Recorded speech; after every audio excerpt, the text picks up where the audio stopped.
बाबा पूरा ट्रस्टी बना वैसा ट्रस्टी बनो। पूरा ट्रस्टी बनने पर आज बात नहीं करूँ क्योंकि वो बहुत भारी भरकम सब्जेक्ट है, किसी किसी को पचता है बहुत मुश्किल से, विरले किसी किस्मत वाले को।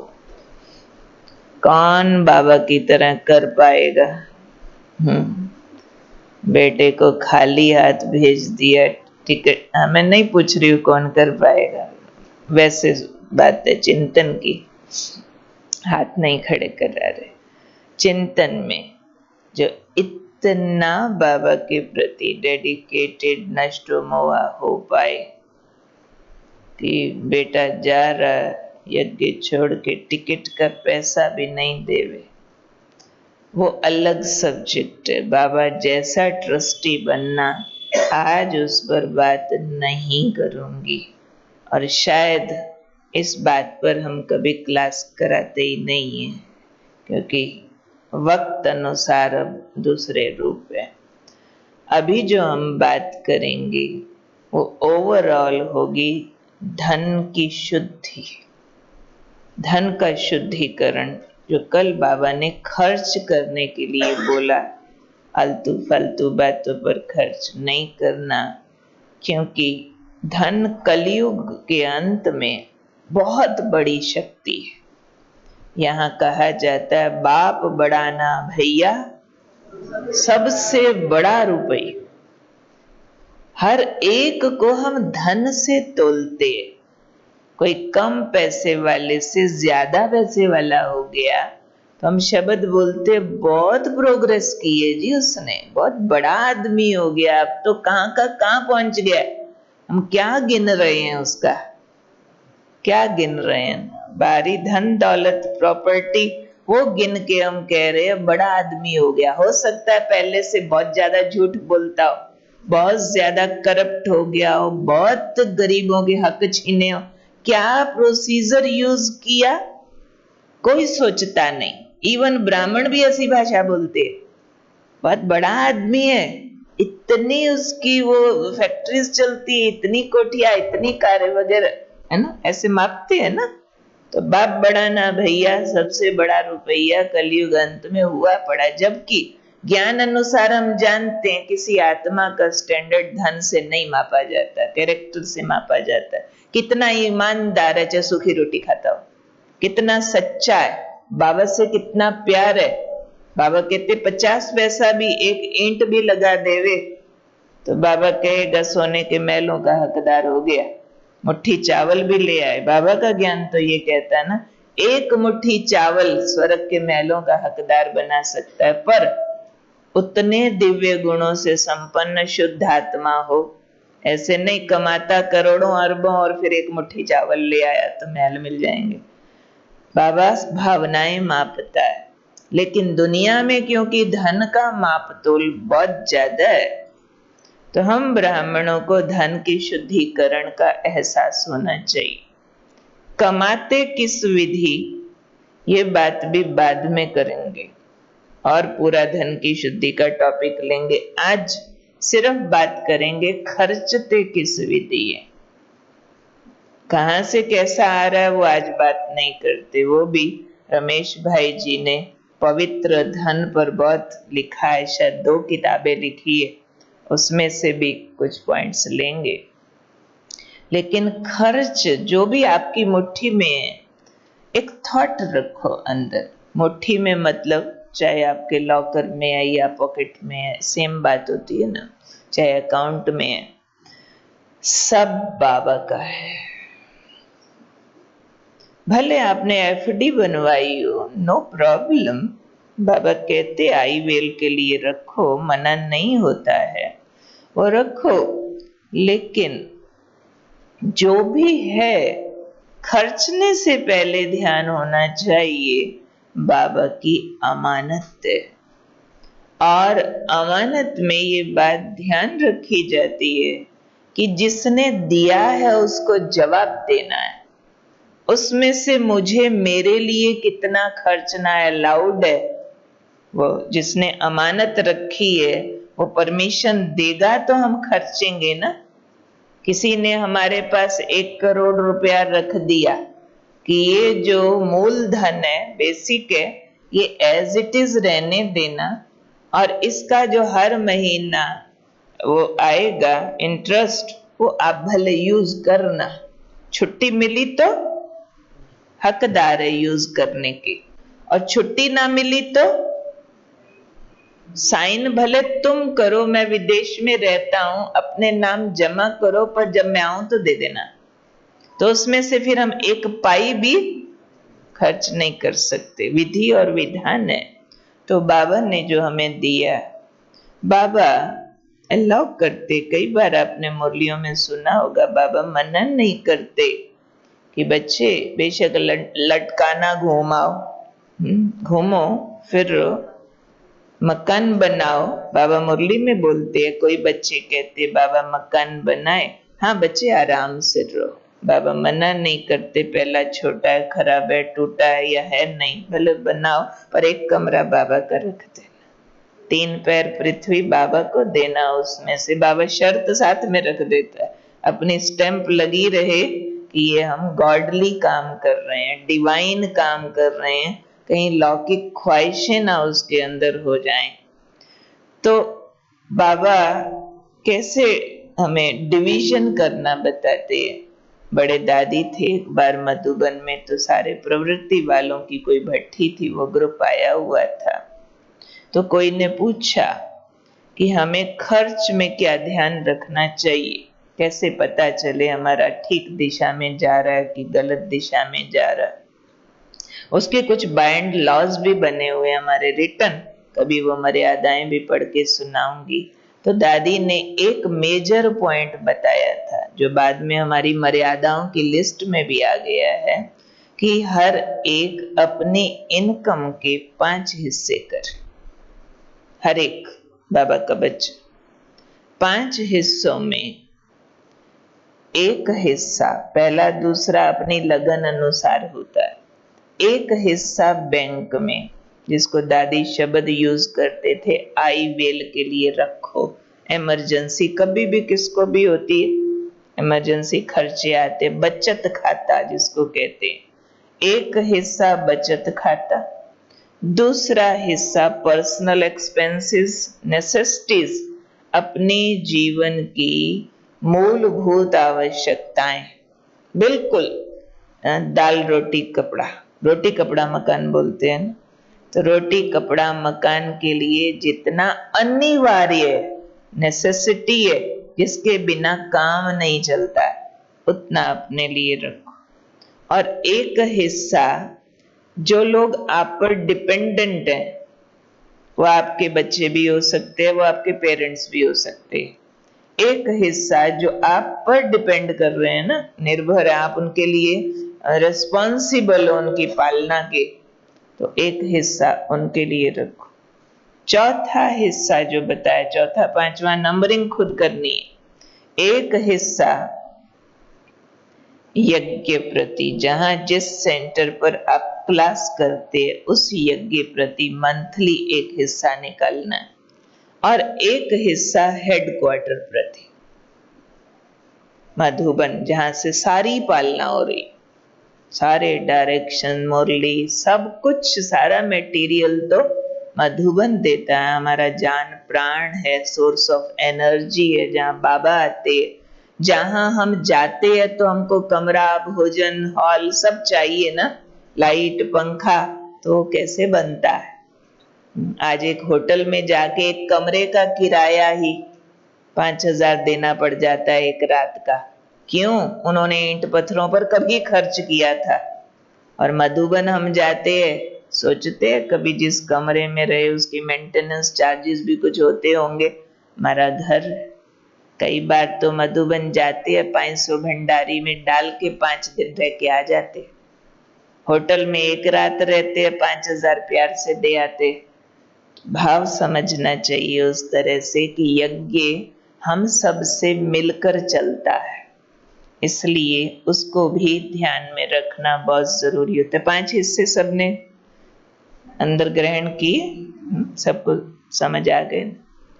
अब जो लौकिक हमारा है खर्च का हिसाब किताब, चाहे जो हमारे पर डिपेंडेंट है उन पर करना है, चाहे अपनी आवश्यकताओं पर करना है, इन दो बातों पर बहुत ध्यान देने की जरूरत है। हाँ, कितनी परसेंटेज किस पक्ष में, ये 5 पक्ष सुनाए हैं, किस में कितनी परसेंटेज हो ये निर्धारित नहीं करते, क्योंकि हर एक की आमदनी और खर्च जो जरूरतें हैं उसकी परसेंटेज अलग अलग होती है। किसी की आमदनी बहुत ज्यादा और उस पर डिपेंडेंट लोग कोई है नहीं ज्यादा, कोई मजबूरियां नहीं, मकान बना हुआ है, बच्चे सेटल्ड है, तो उसको उस परसेंटेज में निकालना है, यज्ञ का, सेंटर का, या जो भी। और जिसके ऊपर इनकम छोटी, डिपेंडेंसीज बहुत, खर्चे बहुत, तो उस हिसाब से बाकी निकालेगा। इसलिए परसेंटेज नहीं निकाली जाती है इसमें कि कितना परसेंट कहाँ खर्च करो, लेकिन सावधानी बहुत चाहिए, जिसको कल बाबा ने याद कराया, आलतू फालतू खर्चे कहाँ होते हैं, दिखावे में होते हैं। घरों के फैशन बार बार बदलते, पहनने के बदलते, और लेन देन भारतीय संस्कृति में बहुत अधिक है, बहुत सारी लिमिटेशंस है उसमें। मामा ने भात भरना है जी, दादा ने पोती के शादी पे ये करना जी, है ना, इस तरह के रस्म और रिवाज बहुत सारे होते हैं। और ज्यादातर ये रस्म और रिवाज शादियों आदि के होते हैं, या फिर आजकल तो बहुत इलेबोरेट कर दिया है जी, एनिवर्सरी मनाई जा रही है जी, बर्थडे मनाए जा रहे हैं जी, और बहुत कुछ ऐसे वाला। और उसमें धन का लेन देन बहुत चलता है। चैरिटी भी होती है कई तरह की, गरीबों को दान देना, कहीं अंध विद्यालय में देना, कहीं कोढ़ी आश्रम में देना वगैरह। ऐसे में भी कई बाबा के बच्चे मूंझते हैं कि हमें क्या करना चाहिए। दान शब्द जहां आता है वहां बाबा दान देने को सख्त मना करते हैं, सख्त। क्यों? ये कर्म गति से खिलवाड़ है। आज कोई गरीब बना जिसको हमारे दान की जरूरत है, अपने यज्ञ में जो आता है वो दान शब्द नहीं है, वो परिवार का सहयोग है। भंडारी पर भी क्या लिखते हैं? ईश्वरीय परिवार के लिए, ये परिवार का आपसी सहयोग है। दान और रूप होता है कि कोई गरीब है उसको आप सहयोग दे रहे हैं। बाबा कहते वो गरीब क्यों बना? कोई खोटे कर्म किए थे, उस कर्मों का फल भोगने के लिए गरीब बना, और हमने उसको उसके कर्म का फल भोगने नहीं दिया, उसको अपनी मदद से अमीर बना दिया। चलो अमीर नहीं पर साधन सुविधाएं दी। कर्ज पहले लेके आया था पिछले जन्मों का, हमने और दिया, हमारा तो दान हो गया, पुण्य हो गया, उस आत्मा का, उसका कर्ज और बढ़ गया। तो हमने उस आत्मा का भला किया या बुरा किया? प्रैक्टिकल में बुरा किया, क्योंकि वो फल भोग लेता तो मुक्त हो जाता अगले जन्म में, और अभी वो भीख मांग रहा और सारे दान दे रहे, अगले जन्म में वो उन सबका फिर से कर्जदार। लौटाना पड़ेगा उसको, चाहे उनके यहाँ मजदूरियां करे या जो मर्जी करे, उसको चुकतू करना पड़ता है। इसलिए फिर भी हम इंसान हैं, सामाजिक प्राणी हैं, देख नहीं सकते हमारा पड़ोसी गरीबी में तंग हो रहा, हमारा कोई रिश्तेदार दुख पा रहा है धन की तंगी में। ऐसे में बाबा ने सिखाया हुआ है कि बच्चे पैसा हाथ से मत दो, कोई वस्तु दे दो, पहनने का कपड़ा दे दो, खाने को भोजन दे दो। जब जब ये ट्रेजेडीज होती हैं, जैसे अभी कोविड भी था, बहुत सेंटर्स की तरफ से ये राशन सामग्री बहुत स्थानों पर दी गई, इवन मधुबन की तरफ से कितनी बिल्डिंग्स कोविड हॉस्पिटल बनाने के लिए, उनकी मेडिसिन्स और उनके लिए जो जो चीजें चाहिए होती है वो दी गई। वो बाबा की तरफ से अलाउड है, वो अलाउड है। उस तरह से मधुबन से बार बार इस तरह की कैलेमिटीज, ट्रेजिडीज के लिए सहयोग भेजा जाता है, सेवा अर्थ। बाकी ऐसे भी नहीं कि टू मच में कोई इसी में ही चला जावे, उसकी भी ज्यादा जरूरत नहीं है। वो वाले काम हम एक लिमिट में तब करते हैं जब ऐसी बातें सिर से पार हो जाए। कोई कोई सेंटर्स ने तो लंबा टाइम कोविड पेशेंट्स के लिए खाना भी बना बना के भेजा। अब खाना तो खाएगा ना, चाहे गरीब को दो या किसको दो। और ऐसे आपने अपना कोई पुराना कपड़ा दिया, उसने पहना, वो पहनेगा ना, तो उसमें ज्यादा बात नहीं है। लेकिन पैसा अगर आप देते हैं और पैसे से अगले ने शराब पिया, अपने रिश्तेदार को शगुन में आप बड़ी रकम देते हैं, उससे उन्होंने कोई लस्ट बढ़ाने वाली सामग्रियां ले ली, उससे जो उनकी बुद्धि भ्रष्ट हुई और वो वाले कर्म करके जो उन्होंने पाप कमाया, उसका हिस्सा हमारे हिस्से में आएगा जरूर। मैं छोटी थी अभी, तभी मुझे ये बात समझ आ गई थी। तो बीए में हमारी एक फ्रेंड थी, उसकी शादी हुई। अब रिवाज तो होता ही है शादी में शगुन देना वगैरह। वो मेरी पर्सनैलिटी जानती थी कि मैं ज्ञान में आने के बाद कितना सिंपल हो गई थी, कितनी फैशनेबल और उतनी एब्सोल्यूट सिंपल हो गई थी। जब उसकी शादी हुई तो मैं उसको एक लक्ष्मी नारायण का चित्र, एक की रिंग और एक पूरा महीना जो मुरली के पीछे वरदान आते थे वो डायरी में लिख करके वो देख के आई। थोड़ा लिटरेचर, और साफ कह दिया पैसा नहीं दूंगी, यही दूंगी और ये तेरे काम आएगा, ऐसा तुमको बनना ही याद रखना। फिर आगे तो हमेशा ऐसा ही याद रखा। देखो जहां कोई ऐसे संबंध है कि न निभाओ तो रिश्ता ही टूटता है, नाक तक बात है कहीं, वहां के लिए हम कुछ नहीं कहते। लेकिन ज्यादातर रिश्तों में ऐसा नहीं होता है।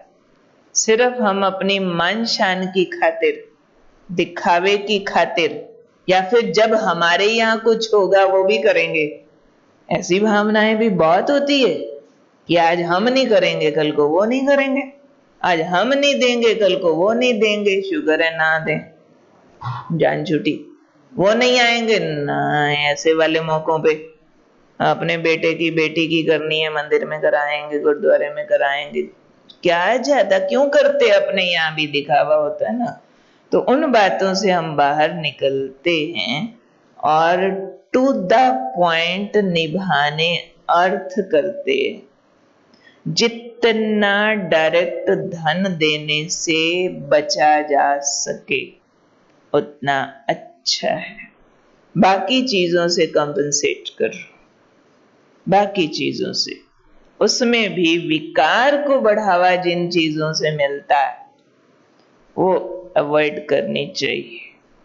कल किसी ने हमको प्रश्न लिखकर भेजा, सुबह की क्लास में सुना होगा, कि हमारे पुराने कपड़े हैं अज्ञान काल वाले, वो तो फैशन वाले भी होते हैं, कुछ और होती है माताओं की चमकीली रंग बिरंगी साड़ियां वगैरह। कहते फिर वो किसको दें, उसका क्या करें, हमारे उस जमाने के कपड़े वगैरह।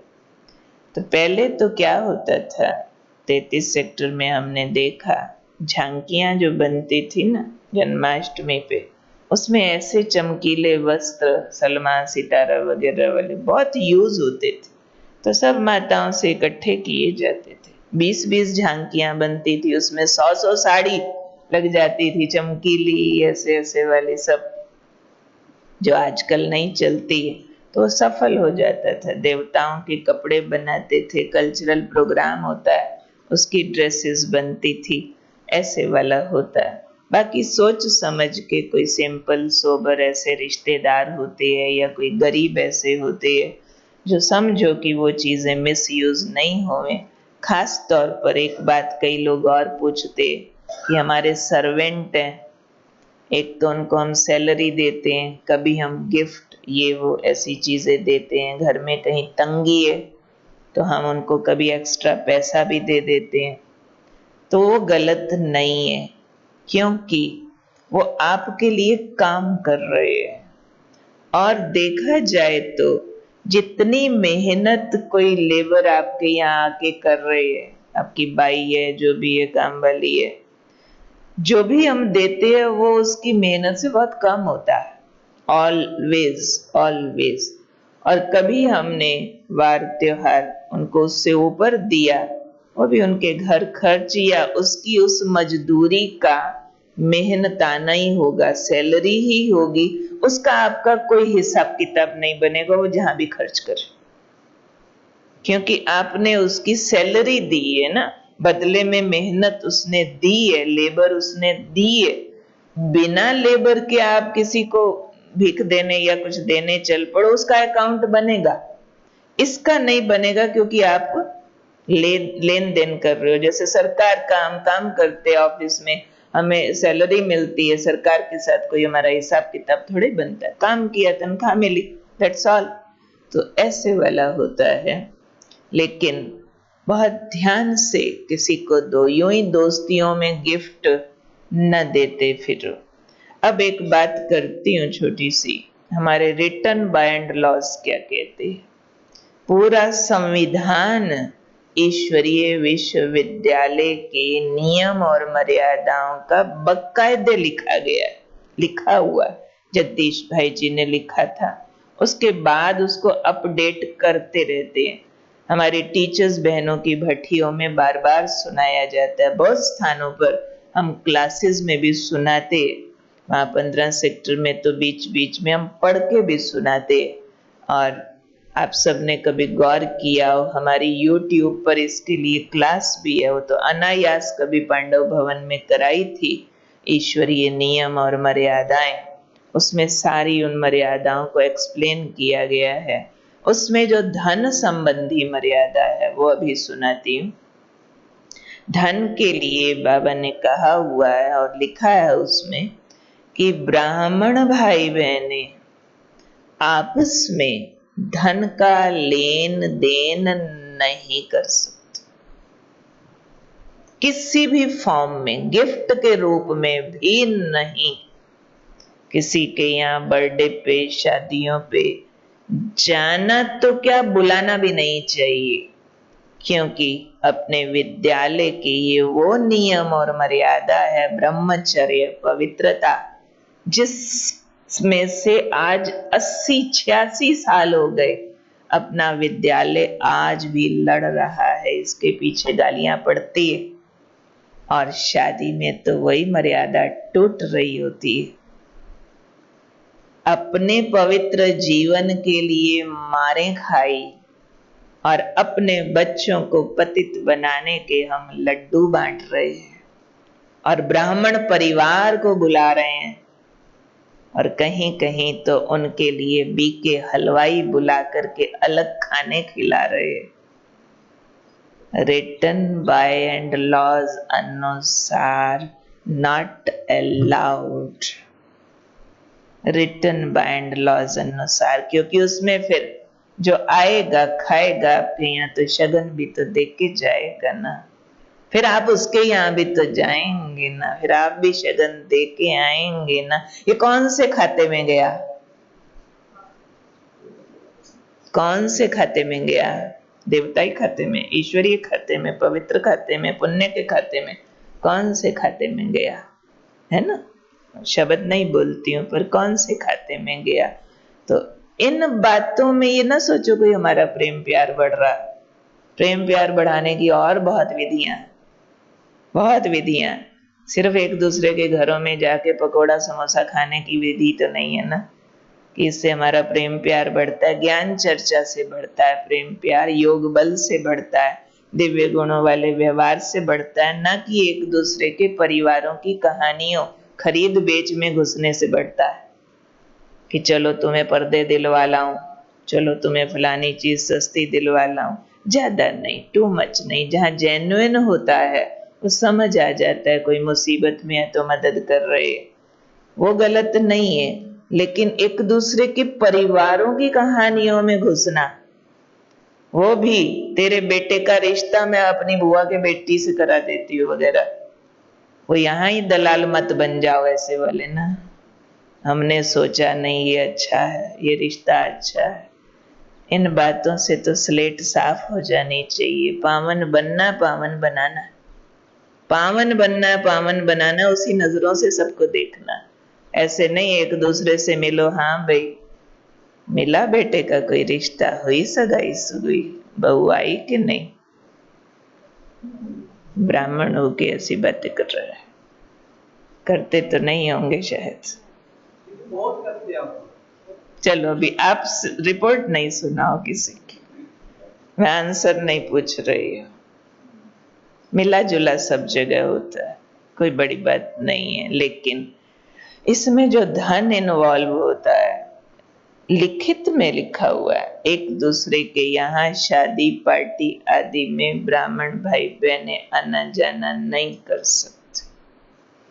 हाँ कोई जेन्युइन बात है वेरीफाई करो तो बता दिया जाएगा। कहीं कहीं सेवा अर्थ होता है, पर वो बहुत एक्सेप्शनल केसेस होते हैं, बहुत एक्सेप्ट होते हैं पर बहुत कम होते हैं, तो वो वेरीफाई कर लेना चाहिए।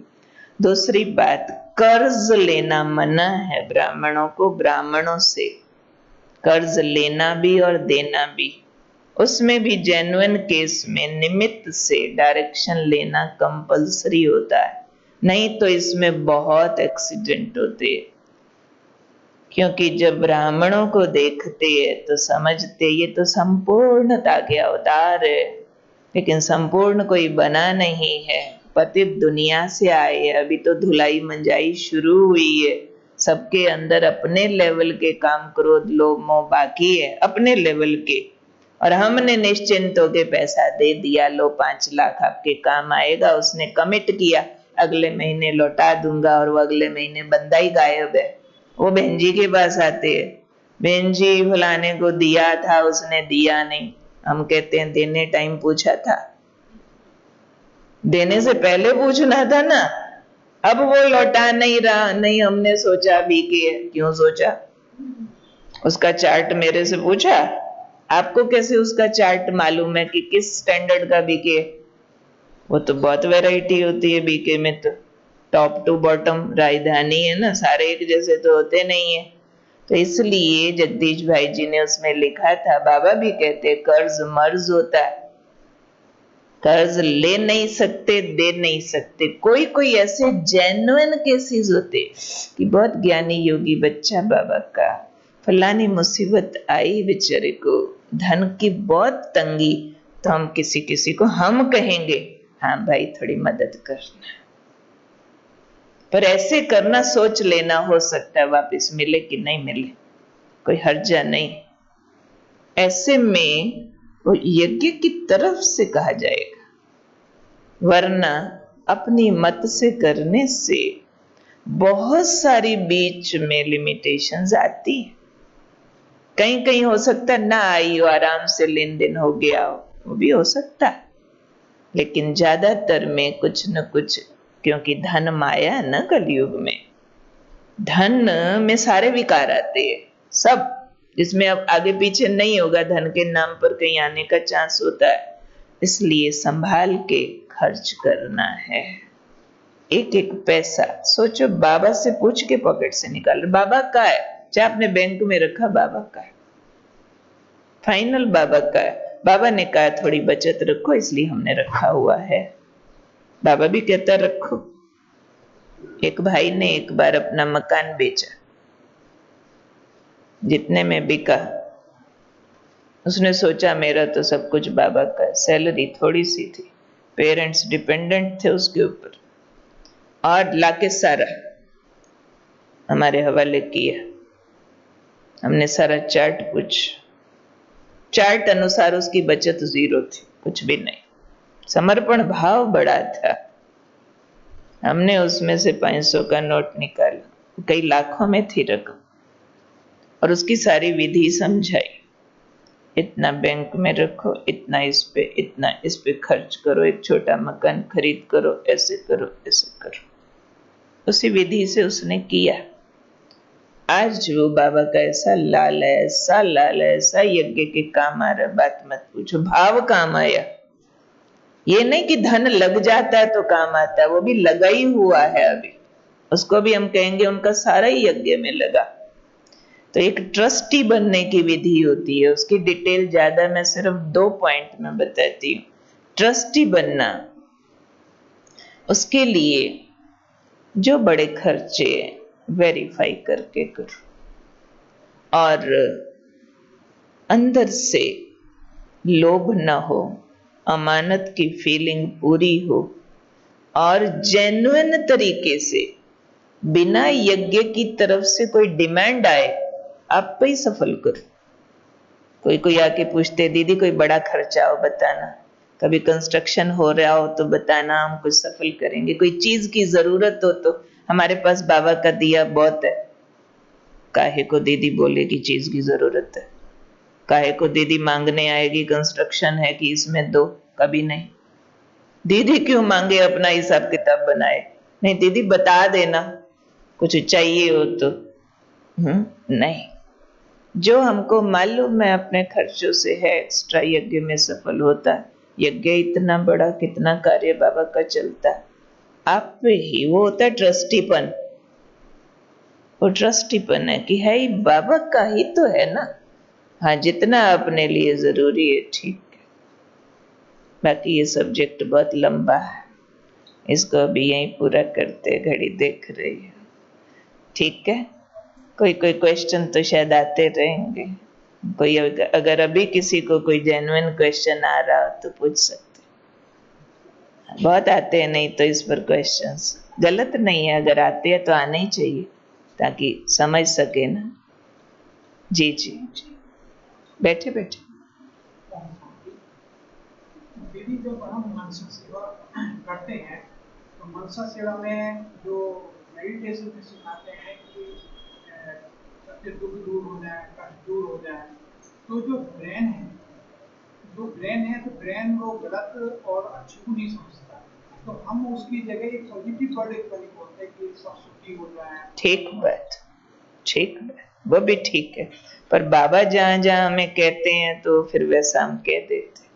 बाबा भी कहते बच्चे तुम्हें सबके दुख दूर करने हैं, तो हम तो योगी बच्चे हैं ना, तो दुखियों को भी देखते हैं अंदर में और उनके दूर होने वाला सीन भी देखते हैं जहां बाबा कहता है। बाकी आपका पॉइंट ठीक है। चलो जी, 2 मिनट बाबा को याद करके फिर उठेंगे।